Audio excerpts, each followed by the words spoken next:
Қазақтың Қаңтарбай ақыны менен кадимки Арыстанбектин беттешүүсү Каркыра жайлоосунда казак-кыргыз чогулган чоң жыйында өтөт. Кыргыздар атайлап Арыстанбекти алдырышат. Ошондо Арыстанбек акын Қаңтарбай акынга ырдап турган жери.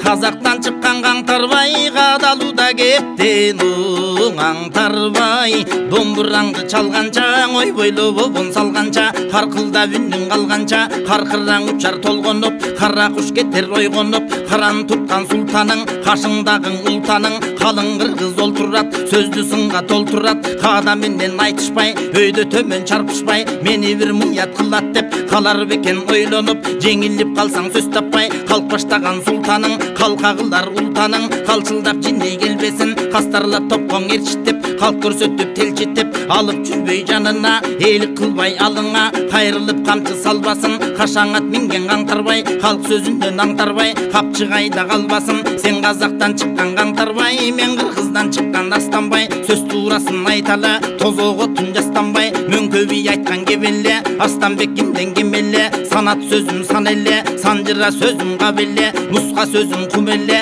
кордосом сөзүм шумеле айтышканың олтурсуң анда месе Қаңтарбай санатырдан баштайлы санатын журтка таштайлы улуу сөздөн баштайлы урматын элге таштайлы кыйла сөздөн баштайлы кымбатын элге таштайлы заман аңырын ырдайлы илгеркиндин санаты артыбызда сөз калсын бирден тереп сындайлы сөз жакшысын ылгайлы уламадан улаган улуу сөздү кураган илгеркиндин жакшысы ол уясын бакшысы өңү сары көзүгө корус чыгат деп айткан узун чөптүн баарысын оруп чыгат деп айткан кыска чөптүн баарысын коруп чыгат деп айткан аяламды калтырбай соруп чыгат деп айткан эки башы кайкайган кайык чыгат деп айткан мейил кадыр болом деп зайып чыгат деп айткан калем алып кат жазган безер чыгат деп айткан калты чында сүйлөгөн эсер чыгат деп айткан акыры заман кишиси башка болот деп айткан адеби жок сүйлөгөн кашка болот деп айткан конушу такыр чөбү жок ташка конот деп айткан эгиндин уркуң азайып ачка болот деп айткан акыр заман адамы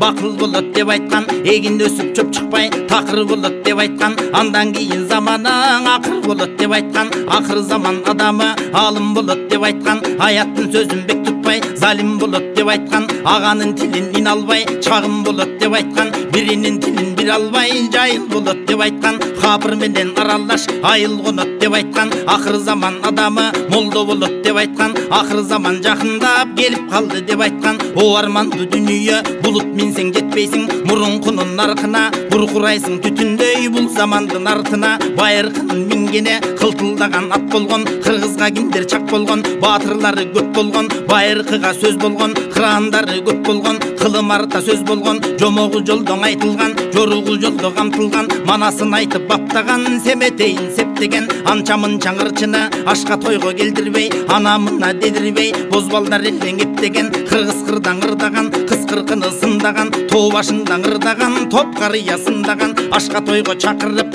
аземдеп гүлдүк чабуучу ырчылар чыгып ортого сөз гүлүнөн табуучу мурункунун наркында казак кыргыз калкында миң жылкыга жорго жок миң түтүнгө молдо жок кызыл кагаз пулу жок эки бөлөк үйү жок элүү башы бийи жок араба менен чана жок торпок менен тана жок жасоол деген бала жок ыстарчын деген жала жок набакты деген тамы жок бүйөз башы чоңу жок болуш деген бийи жок суу башында бекет жок карагай башы зымы жок кагаз жасар безер жок калпайтуучун эсер жок нечен түрлүү кесел жок шарият сөздү билбеген адамды көзгөн илбеген орус деген осол жок каары катуу капыр жок кайкалап баскан майыр жок жазалоочу соту жок жазаңды берчүң оен жок калктын болчу көөнү ток байырыда кыргыздын балдары бараң атчеле баракатта жатчеле кыздары кымкап бийчеле кылыгы журтка тийчеле небир ошондо азаматтар бар эле бала жолбос баштанган кылычынан кан тамган каңгайга чейин жол салган небир ошондо бай бичелер бар эле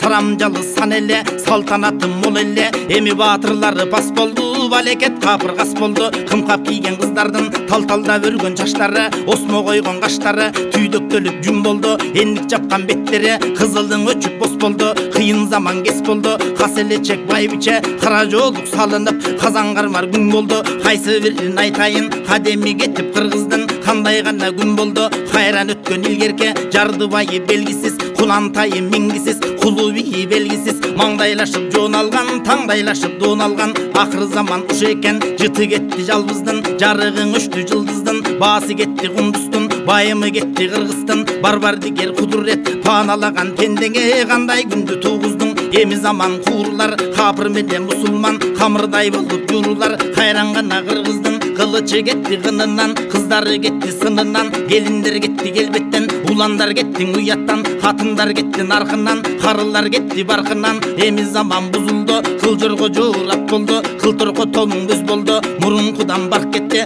каадан ускан арк кетти, башалык менен башкарып башыңдын орус кармады. Күндө мыйзам чыгарып заманаңды кууруду, топурак кылып жууруду. Каркыра кылдың элиңде, каратып алды жериңде, кайыштырды белиңде, тоодак кылдың элиңде, талоңгоң алды жериңде, кабакка салдың эриңде.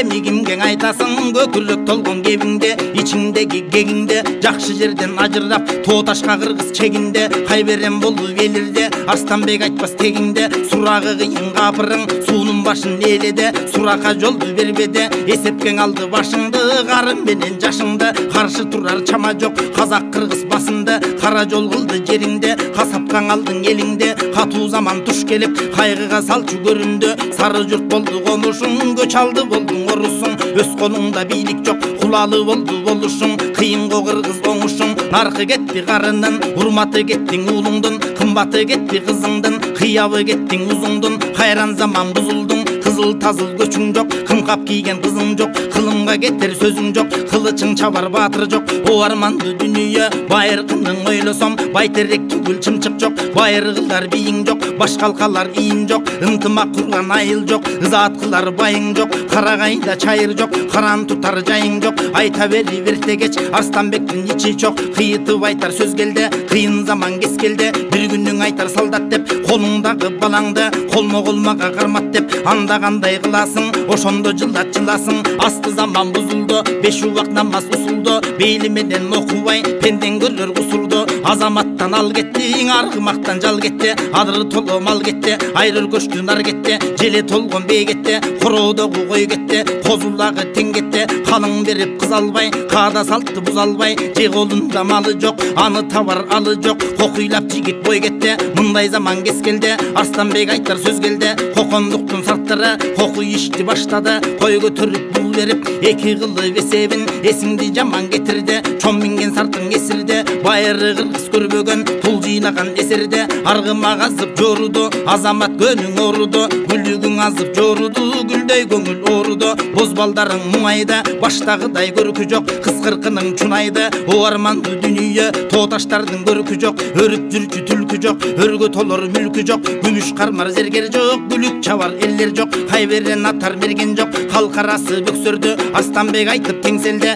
көркү кетти жериңдин, мүлкү кеттиң элиңдин, күлкүсүң көчтүң эриңдин. Аргыма катын мин албай, алгы сөздөн биле албай, саны кетти жашыңдын, сыны кетти башыңдын, сыйы кеттиң ашыңдын. Тар заман келди такымдап, азапка калган кайран эл, эми кайда жашындың, журттун сөзүн айта албай, ынтымагын кайтарбай, жакшыларың басында, Кашкарга качып жашында. Андан да айда болбоду, амалы кыйын капырың, өз тууганын азгырып, асыл тууган балбайда, текестен барып кармада, Алматыга айдады. Эмиң ушул заманда, кара кератты ким минет, кайыш тонду ким киет, жаныңда карап турбасаң, жан отунду жебейин, калпычындын ким билет. У бердирип жайлаптыр, баатыр жүрөк Деркенбай, бугудан чыккан көркөмай, көтөрүп чыгып абактан, көрүң казып тереңдеп, ак кепинде бар ужук, аманат жанын тапшырган, бее жалдан өлтүргөн, Алладан көрсүн ан турган. Орусуң оңой көк эмес, оңдуруучу нем эмес, майыры турат башында, мылтыгы турат кашында. Обдулуп топко сүйлөсө,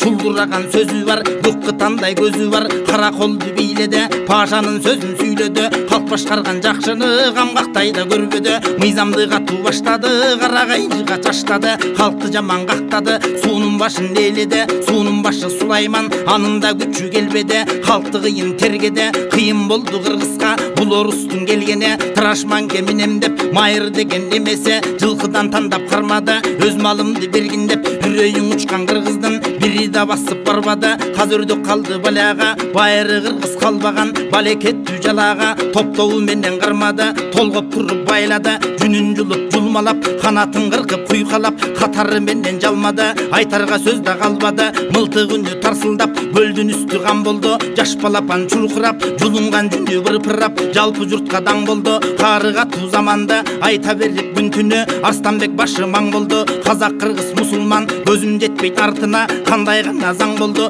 орыстардың мұжығы, егін айда өреңгі, қара жерді қаңтарды, ұпылас екен чошқосу жерді қазы аңтарды, макүрі қылды суыңды, қайран заман қуылды, тамташты салды бекемдеп, чарбасы қиын екен деп, бейбачара таң қалды, сыны кетті жеріңден, сыйы кеттің еліңден, қайсарманың айтайын, қырғызға қандай жай қалды, түрі суық заманды, айта беріп қорықтым, түбі бірге мұсылман, қандай күнге жолықтың, қазақтан шыққан қаңтарбай, заман аңырын ырдача, қалпыңдың айтып қалтарбай, бұл орыстың келгені, қадағандай қалққандай, санағандай салтқандай, ажынғандай алғандай, динің қандай дил қандай, ханың қандай жатқандай, пашаң қандай байғандай, жашың қандай жайғандай, жайытқандай тұрғандай, байың қандай барғандай, жардың қандай жаңғандай, билік қандай би қандай, болуш қандай бой қандай, елің қандай ер қандай, замана қандай заң қандай, эми сенден тыңдайлы, ошо мен айттым окшойду бир далай